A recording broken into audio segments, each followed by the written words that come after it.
When you open a luxury video on any channel, there's certain things you expect to see. Billionaires mostly, maybe royalty, and presidents too sometimes, along with all the fancy things they own. Things like their expensive cars, private jets, watches, their stocks, and all that billionaire stuff you like to see. But these are the things that are valuable right now. Will they always be valuable? Of course not. But this is also the case with the things that the average person buys as well. So in this video, we'll be talking about some of the most surprising, luxurious assets that lose the most value over the years. It's a luxury space-time odyssey from King Luxury. And I'm sure you're hyped for this because I am, so let's get right into it. But first, welcome back to our channel. Before we dive in, make sure you subscribe and hit the bell icon so you never miss a video from us. Number 3, TV sets.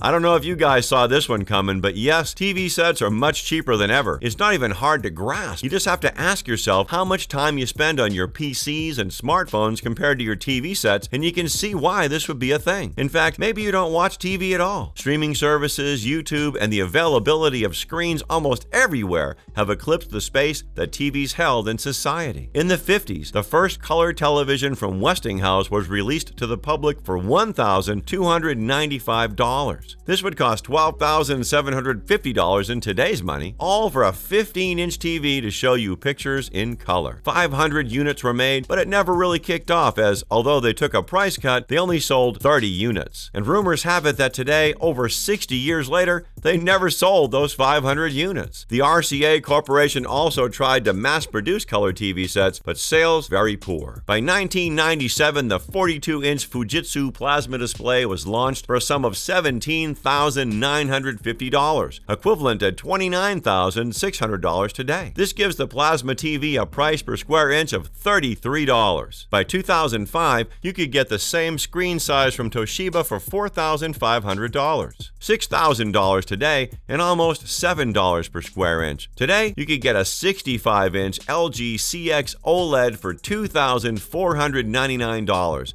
$1.18 per square inch, almost $1 per square inch. To be honest, you could even get it for cheaper at other stores. This is a smart 4K Ultra HD HDR OLED TV with Google Assistant, Alexa, as well as compatibility with Netflix, Disney+, YouTube, Apple TV, Prime Video, and more. When you compare that with the $12,000 you had to spend on a Westinghouse, it's humbling. Number 2. Cars. Now, cars don't get devalued in the same way as television sets have done over the years. When controlling for inflation, the prices of cars are pretty much the same over the years, although the technology has improved dramatically. It's still as luxurious as ever. However, some of you must have heard the saying that a car begins to lose value once you drive off the dealer's lot. This is true, and we'll be looking at the cars forecasted to be devalued the most. The process of calculating the valuation, or devaluation in this case, is done by CAP. They use extensive data research to arrive at not just valuations for your automobile, but also the running costs and the predicted valuation in 3 years and more and beyond. A car will be devalued for several reasons, like the rate of production of newer models, the size of the car, fuel consumption, and of course, the mileage on the car, among others. Let's look at some of the cars with the worst predicted devaluation percentages. Bentley Mulsanne. Bentleys are at the top tier of luxury vehicles, and it's one of the most sought-after cars in the world. But it's also one of the brands with great depreciating values. A brand new Bentley Mulsanne will set you back around $240,000. It's the most expensive Bentley you can buy, able to hit a top speed of 305.4 kilometers an hour. But if you try to sell it after 3 years, regardless of its condition, you'll find that it has depreciated by more than 66% of its original price. That means you'll lose a massive $157,000. That's bonkers. Mercedes SL. Despite being a marvel of engineering and performance, Mercedes is not immune to depreciation. In fact, the Mercedes SL is one of the cars that depreciate most in the world. If you buy a brand new Mercedes SL, it'll depreciate a massive 67.7%. Given that it costs $80,000 for starters, you're likely to lose $53,000. So while the Mercedes SL can be a beauty to look at and to be in, it still doesn't have a high after-purchase value. But when it comes to the depreciation percentage of cars, no car has worse depreciation value than the Fiat Tipo. This car costs around $15,000 for starters. If you try to sell it, you'll end up selling it for $4,000. That's a loss of $11,000 and a depreciation percentage of over 70%. This hatchback is genuinely the worst car you can possibly get, if you're thinking of recouping some of your initial spendings in the future. Despite a top speed of 193 kilometers an hour, and it's one of the most cost-effective cars in terms of fuel consumption. Number 1. Yachts and Jets. Away from cars, other vehicles also have a high depreciation value. Maybe because they're infinitely more expensive, but yachts and jets tend to hold their values far longer than cars. But over the course of 10 years, which do you think would be able to keep more of its value, a yacht or a jet? If you chose a yacht, you'd be right, because over a period of 10 years, ships tend to retain up to 73% of their value,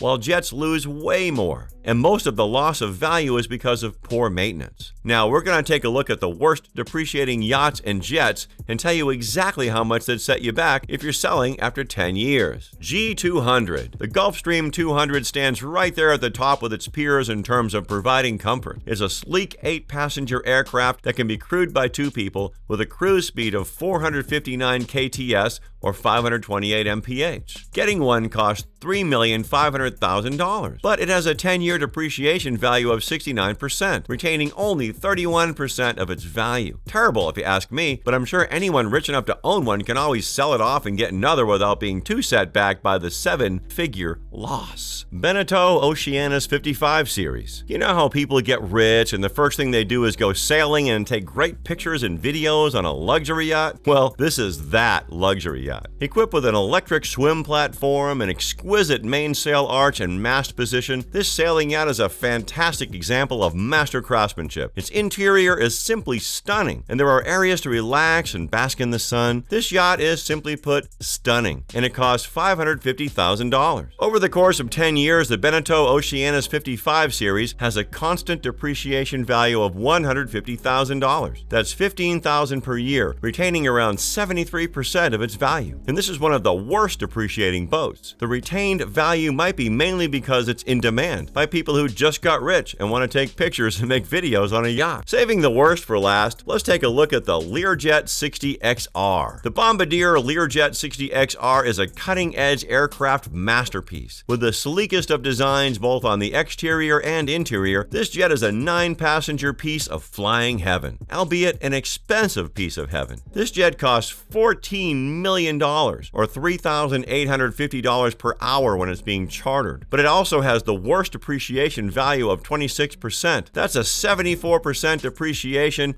and a staggering loss of $10 million. That's a genuinely worrying number for anyone who's not a billionaire, but then again, only billionaires buy these things. Well, there are many other things that lose value over time. We just found these ones to be the most interesting. Is there any other greatly devalued property you think we should have covered and you would like to see a video about? Let us know in the comments below. And if you enjoyed this video, make sure you leave us a like. You can check out the King Luxury channel for more videos all about luxury. Thanks for watching, and we'll see you next time.